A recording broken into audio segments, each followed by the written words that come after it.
டிட்வா புயல் தமிழக கடற்பகுதிகளை நோக்கி நகர்ந்து வரும் நிலையில் சென்னை மெரினா கடற்கரை பகுதிகளில் கடல் அலைகளின் சீற்றம் அதிகமாக காணப்படுகிறது. இதுகுறித்தான கூடுதல் விவரங்களோடு நேரலையில் இணைகிறார் நமது செய்தியாளர் ஹரிஹரன். அவரிடம் கேட்கலாம். கடல் அலைகளின் சீற்றம் எந்த அளவுக்கு காணப்படுது, மேலும் அந்த பகுதிகளெல்லாம் தொடர்ந்து கண்காணிக்கப்பட்டு வருகின்றனவா, என்ன நிலவரம்? டிட்வா புயல் தமிழக கடலோர கடல் பகுதிகளில் நெருங்கி வரக்கூடிய நிலையில் சென்னை மெரினா கடற்கரை உள்ளிட்ட பல்வேறு பகுதிகளிலையும் காற்றுடன் கூடிய கடல் அலைகளின் சீற்றம் அதிகமாக காணப்படுகின்றது. தற்போது நாம் கோம் நதி கடலில் கலக்கும் முகத்துவாரத்தில் இருக்கோம். இந்த பகுதியை பொறுத்த வரைக்கும் முழுவதுமாக முகத்துவாரத்தில் தண்ணீரை கலப்பதற்கான ஏற்பாடுகளை தமிழக அரசு செய்திருக்காங்க.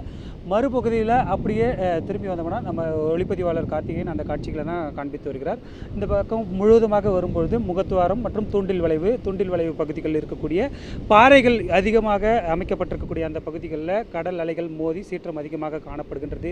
அதே போன்று வலதுபுறமாக முழுவதுமாக அண்ணா நினைவிடத்திலிருந்து கலங்கரை விளக்கம் வரை உள்ள காட்சிகளை பார்ப்போம். முழுவதுமாக கடல் அலைகளின் சீற்றம் மிக அதிகமாக காணப்படுகின்றது. கடந்த 2 நாட்களாக இலங்கையில் டிட்வா புயலின் பாதிப்பு மிக அதிகமாக காணப்பட்ட நிலையில் தற்போது அதாவது வானிலை ஆய்வு மையம் அறிவித்த முன்னறிவிப்பின்படி இன்று காலை 6:30 மணியின் நிலவரப்படி தமிழக கடல் பகுதிகளில் டிட்வா புயல் நெருங்கி வருகின்றது. குறிப்பாக நாகப்பட்டினத்திலிருந்து தென்கிழக்கே 170 கிலோமீட்டர் தொலைவிலும், காரைக்காலில் தென்கிழக்கே 180 கிலோமீட்டர் தூரத்திலையும் இந்த டிட்வா புயல் நகர்ந்து வருகின்றது. சென்னையை பொறுத்த வரைக்கும் தென்பகுதியில் 400 கிலோமீட்டர் தூரத்திலையும் நகர்ந்து வருவதாக வானிலை ஆய்வு மையம் தெரிவித்திருக்கு. இதன் காரணமாக டெல்டா பகுதிகளில் இன்றைய தினத்தை பொறுத்த வரைக்கும் கன முதல் அதி கனமழைக்கு வாய்ப்பு இருப்பதாக தெரிவித்திருக்கு. ஏற்கனவே கோடியக்கரையில் கடந்த 24 மணி நேரத்தில் 25 சென்டிமீட்டர் வரைக்கும் மழை பதிவாகியிருக்கு.